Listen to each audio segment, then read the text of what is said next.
How do the different races in 40k travel through the warp? I thought it would be interesting to examine how the Imperium, Tau and Votan do, and then see if we can gain any insight into the warp from their lore. So, welcome friends to another 40k video, and let's begin. With the most well-known one before we contrast this with the others, the warp drive and the ships of the Imperium.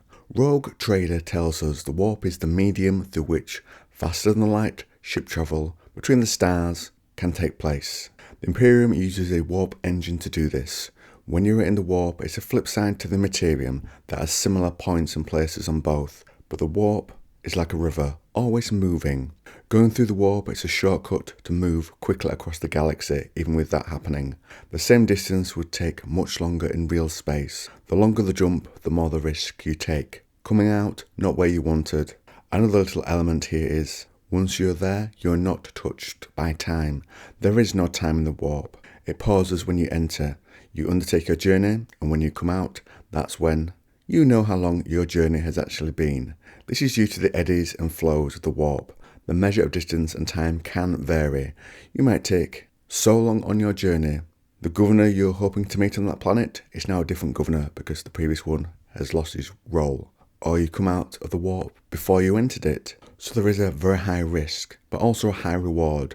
And most of the time it works well enough for it to be popular for the Imperium to use it as its main way of getting around. Now let's examine the Votan, then the Tau. The Votan use warp plungers. These are short, controlled warp jumps calculated by an Ironkin wayfinder who can calculate probable paths through the warp.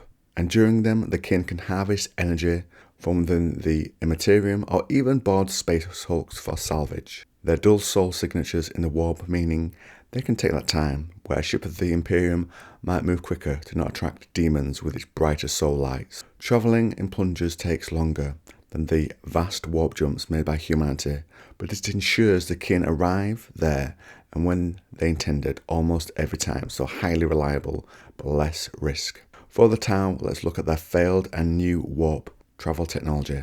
The Tau were able to duplicate the warp drive of the cruise ships, but the initial test flights were disastrous. Achieving transition to the warp required more than technology. It required psychically attuned minds, and the Tau race boasted no psychics. Without them to guide the transition, no amount of power could breach the dimensional barriers. The best the Tau could do was make partial transitions, forcing them into the void that separated warp space and real space before they were hurled out again like a ball held underwater and then released. Taking typical Imperial warp speeds, the Tau drive was slower by a factor of 5. The speed was consistent though, did not expose the Tau to the perils of the warp, and enable the Tau to expand beyond their home star. For the first time, warp skimming, is the name I've seen used for it, was something they could do. However, the AL-38 slipstream project was scrapped, and all traces of the prototype disassembled and returned to storage in the laboratories of the Earthcast due to an incident which we'll go into now. So a difference with warp skimming is, in place of a Geller field, a bubble of normal reality used to protect ships travelling within the warp, or a Geller rampart which is favoured by the Votan, same idea. The Tau instead used an antimatter bubble, and when many of these were used on different ships and at the same time, during the 4th sphere expansion, think a fleet of ships, it created a tear in reality that ate the fleet. Later they find the fleet had moved across much of the galaxy and had left a wormhole behind, but with its unreliability exposed, the dream of faster than light travel ended for a time, and this was replaced by the slipstream model. Thanks to the heroic sacrifices of the 4th and 5th sphere fleets, we now know that our despair at the failure of the slipstream module was misplaced. We've learned that in truth, this device grants us a greater reach than ever before to spread the light of the Tauvar. Positive, but very much in the tone of Tau propaganda, that little section there. Modifications made to the original design rendered the slipstream module safer and more stable than ever before when deployed en masse. With such a device at our disposal, the stars are closer than ever and our duty to reach them clearer. So let's analyse and compare those three types before we examine how the Necrons travel for contrast, because they never go into the warp to travel.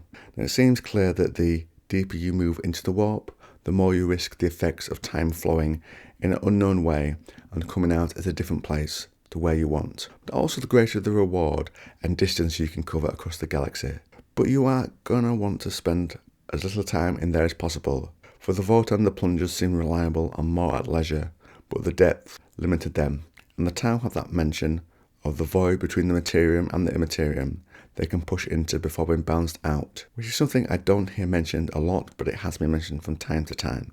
And even that residual effect of getting near to the warp is still enough to let them travel, as the name suggests, skimming the warp, each touch allowing a little of its effect to linger on their fleet and to help with the distance, but they're only rolling up their trousers and paddling at the edge of the sea, which begs to question, how far can a ship get in the warp? I suspect the deeper you go, the better the travel effects, but on a not very deep level, the pressure of that soul energy will be manageable at the high level, and as you go deeper, like the weight you experience on a submarine, the deeper you go under the sea, it could burst the Gala field and end your life quickly. But what other races can we compare to these three warp travellers? These are winner in the whack races of who can travel the biggest distance are the Necrons, and they make it look easy and smooth.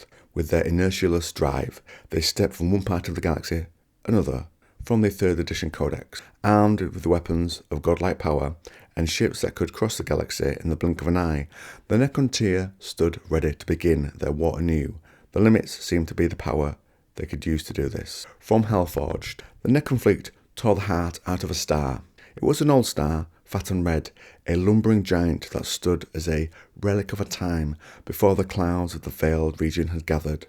The star darkened and then collapsed, throwing off outer layers of ripples of radiation millions of miles across. Its remaining substance compacted and heated up, and for a few hours it burned as bright as it had in its youth, spitting violent solar flares and atomic storms in its death throes. Then that energy too was sucked out into the void, and the star shrank into a smouldering clump of ashes, burning away the vestiges of its power. The star's power fueled the fleet's alien technologies. The ship hurtled at impossible interstellar speeds, space-time folding through fields of exotic energy, shards of particles that physics determined could not exist, streaking across the veiled region. The last echoes of the star's power rippled out as the fleet arrived at its destination. The cold, radioactive dust was thrown aside as the Necron necropolis ship tore through it, power crackling off its talons. The rest of the fleet shifted into place beside it, the star's stolen power arcing between them and the necropolis ship. Time and space seemed to complain at the violation that had brought the Necrons there, shimmering ripples washing out at the speed of light, echoing off the barren worlds around the dead star. And as you can imagine, they are smooth like silk to drive, inertialess engines biting deep into the subsphere. The Jackal Squadron turned sharply, bringing their lightning arc to bear on the closest foe. Their manoeuvre caused ripples of distorted space-time that washed over the rest of the fleet. I like that mention of the manipulation of time and space having residual effects. And they are of course immune to things like deceleration. From Dawn of War Tempest, suddenly they stopped. They stopped dead, less than 20 metres from the edge of the wreckage. There was no deceleration and no wavering. So you kind of feel like the Necrons are almost taking the mick there, really just how smooth and great their ships are, whereas all the other races have to struggle within the warp. There's a definite contrast in tone and style there between those different ways to travel. So that's where we step away from 40k and wrap up the video. And if you like this video on 40k, then want to try this one, and you've got a whole bunch of videos to listen to, there are 2 playlists on the channel. One's got everything, and one covers the dark age of technology.